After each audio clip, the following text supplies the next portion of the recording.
Wow, it sure is scary in this haunted mansion. I sure hope a vampire doesn't bite me. I would hate for that to happen. I sure hope a sexy vampire doesn't bite me upon my neck. I would hate that! And welcome back to Devlog. In the last part I worked on, and this part I work on... I record these sections last. I don't remember what I worked on this week. The first thing I did was update the clay cottage background visuals. This was very easy. I didn't really have to design a background for this area. I could just make blocks in clay and then have those scenery based in the background of the level. Once again, I designed a level that has too much verticality for a scrolling background, so now the background has to scroll both vertically and horizontally, which every level has done so far, so I think this is just the theme of backgrounds in Pep-Pel. They all scroll vertically despite being on flat land. I'm a really big fan of how the clay cottage background turned out. Obviously it's made in 3D in the same way that the visuals for the clay cottage look, but I really enjoy how they look. I think they fit the visual of the clay cottage very well, while contrasting with the more colourful nature of the clay cottage visuals. The background has more natural earthy tones. My favourite part of the background aspect is probably the little clay trees that I have. These look very pretty and I like how they look. Actually, creating all the renders for the clay cottage background took maybe 20 minutes. They are very, very simple shapes. They are just shapes and clay colours, the exact same way that I worked on the regular clay cottage visuals. Just make the block in Blender and render it out using the clay shader that I have made. Next I made the variation of the clay cottage title screen. In case you're unaware, the title screen for Pep-Pel randomizes its visuals based on the levels that you have beaten. So by default, since the clay cottage and the desert desert are unlocked, the title screen displays either the clay cottage or the desert desert, or probably the trash trail because that one looks pretty and I don't want people to get a bad impression of my game upon booting it up. When booting up the game, one of these backgrounds of a level is chosen at random based on the highest level beaten on every save file. All the backgrounds for the title screen are very similar in orientation because the backgrounds for the actual levels are also very similar in orientation. They have a land section, they have clouds, and then they repeat the land section. But this makes importing the background designs for each level into the main menu very, very simple, because all I have to do is take this background visual that is already looping, and then I make it transition from clouds to less clouds to the surface of the background. The clay cottage, I think, looks probably the best out of these, but I have a bias because I'm a big fan of how the clay visuals actually look in Pep-Pel. The design of the clay cottage was to be made in 3D and made out of clay, and while I think this idea is very funny, I was also kind of apprehensive about designing a level in this way, for it could look incredibly ugly. But I think the main menu having this visual and looking in a way that I find to be quite appealing really proves to me that the clay cottage is a really fun level visually. I next worked on actual level fixes for the clay cottage. I played through the game a lot of times and then documented every single error I found when playing through the clay cottage. Luckily, these were lesser than in previous levels that I have tested, mostly because the previous levels have mechanics like a rope, or they have mechanics like the bounty launchers, or more complex mechanics than that, while the clay cottage is mostly tutorial level teaching the player how to play the game and has very basic enemies and very basic hazards. Realistically, all I had to do is run through the level and make sure the hitboxes for the terrain match with the visuals, which some of them didn't, because I'm not good at matching hitboxes. And also make sure the level is just organic and fun to play. If you're running at a normal speed from this jump, do you launch yourself off a platform, or do you run straight into a spike? These are the kind of things that I must correct. Fixing level issues is something I find very satisfying because all I really have to do is play through a level, and if something is going wrong, I just correct it. A fun way I find to do this is to play the game in a very small window on my desktop while having the Unity editor open alongside it. Then whenever I encounter an error, I can pause the game and I can correct the error as soon as I encounter it, so the instance of whatever the issue was is very recent in my thoughts and I can know exactly what I need to change. One major error I found when doing this is that my camera system still doesn't work. For some reason when testing this level there was a lot of jittering with the Y position of the camera that had a lot of errors and made it so in certain instances the player would have maybe 3 frames to react to a hazard that may be above them that they could be running into. This is obviously not a good idea for game design because the player doesn't need to have that heavy of a reaction time for a section. The camera should really adjust to the player's movements and make it so the player always has a heavy visual above or below them if they're going to be moving into these sections. And for some reason my camera control was not adjusting to these settings of movement. The fix for this was to just rewrite the way the camera moves on the Y position. I have no idea what caused the error.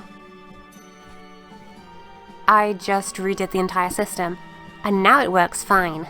If you're curious as to how the camera works in the Y system now, it is very simple. The camera follows an edge collider while moving left or right across the scene, and then if the player is above or below a certain position of the camera, these positions being the 0 point of the camera, the midpoint of the camera, or below where the camera can actually see below it, the camera will extend above or below this edge collider to have the player constantly in focus as the player moves. One thing I wanted to maybe try to make the focusing on the player even clearer is to have the camera also use a transform look at modifier to look at the player. But I chose not to do this because having the camera actually rotate around to view at the player may be pretty disorienting for a 2D platformer. Enabling some level of perspective or camera rotation, even if it was very slight, I felt could obscure certain obstacles in the level and could just be a bigger issue than the issue that is already being fixed, so I chose not to do this. Another thing I wanted to improve is the difficulty of previously made levels, specifically the desert levels, as I felt like this had some of the easier and more boring sections to play through. Originally I had designed a lot of the chunks of this level to be what I would call fun sections, but upon replaying the game and testing out levels, I've realized these are actually dumb sections. They're very boring and unengaging for the player. What I originally had designed for these areas is for them just to be open areas with no real hazards, where the player can navigate through them however they want, but this was pretty boring and the player could just run through them and not really do anything. So I updated these to have more of a hazard. I also updated pre-existing desert levels to make them slightly more difficult. I also kept the waffle section as is because I don't know what to do with that section of the level.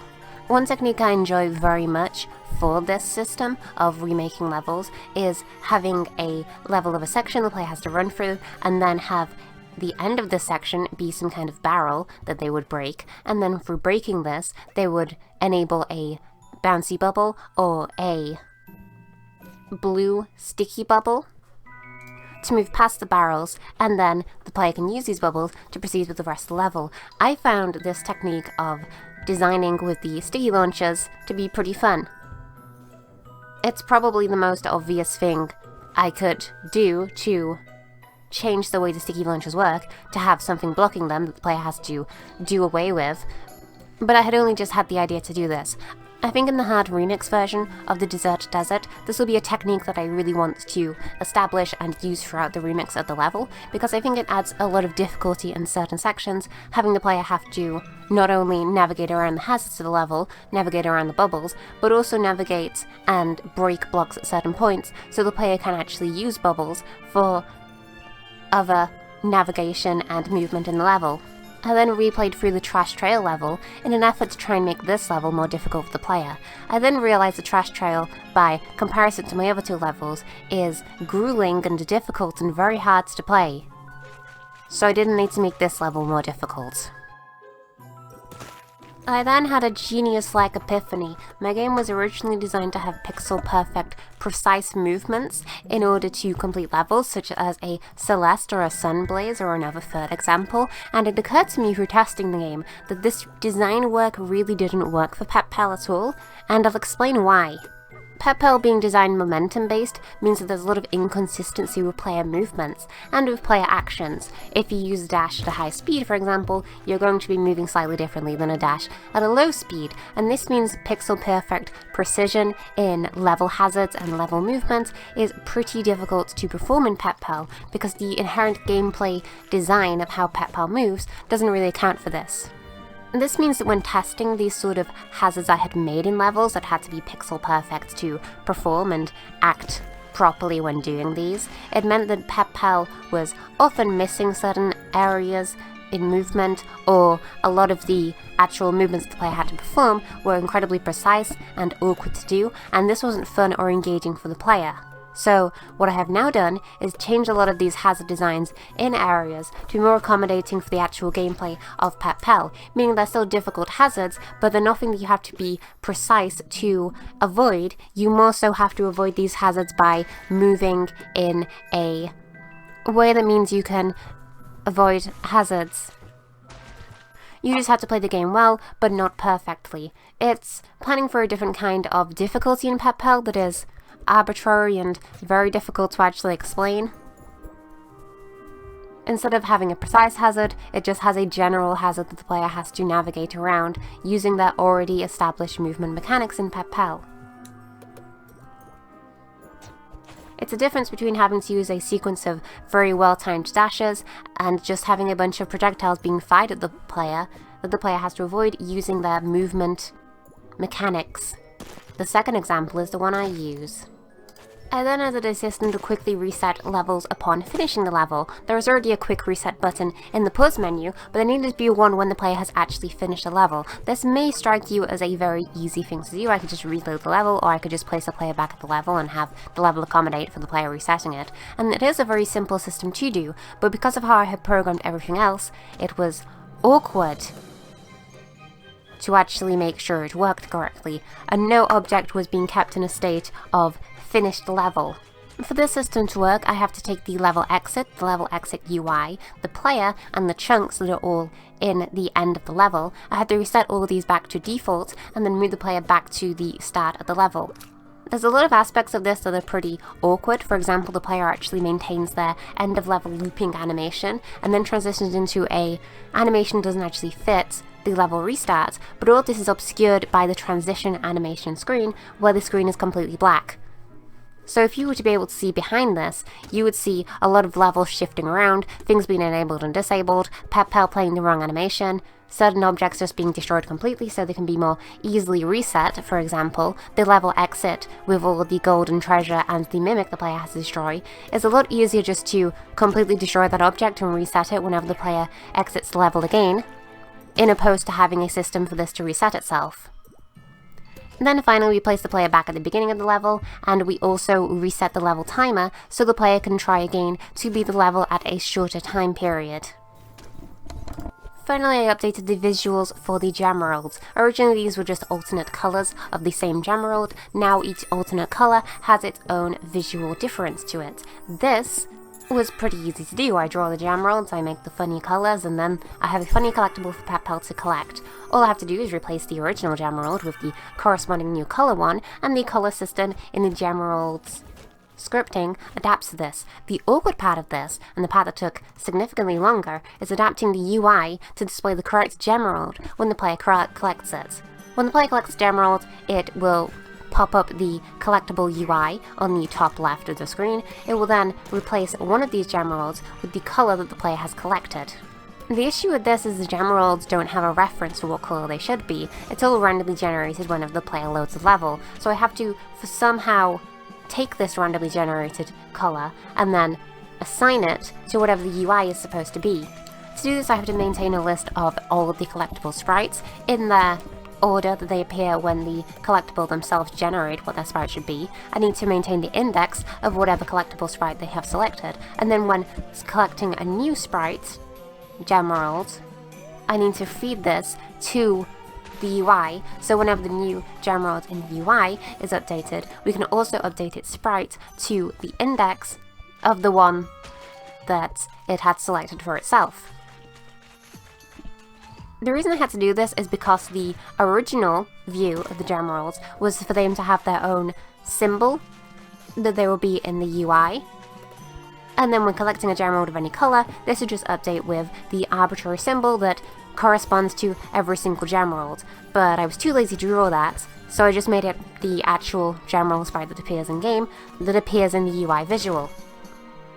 Because of this, I thought it would be a bit odd if the player, for example, collected a green gemerald, and for some reason the UI filled it in as them collecting a red gemerald. I know most players would understand that this is just an arbitrary image that corresponds to the player collecting a gemerald and the actual colour doesn't matter, but it not matching the colour that the player collected, I felt was a bit awkward and didn't really make a lot of sense when the player collects it and then it zooms to the top left of the screen. So I wanted to find a system to make it so the UI actually matches the sprites in-game.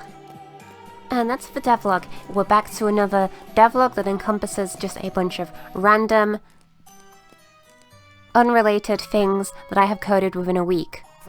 This is mostly because when finishing off levels, there's a bunch of random issues that I find, and a lot of these are not very related. It made more logical sense to me to include these all in one video, in opposed to separating these out into multiple different chunks. In the next devlog, I'll be talking about the new hub level creation.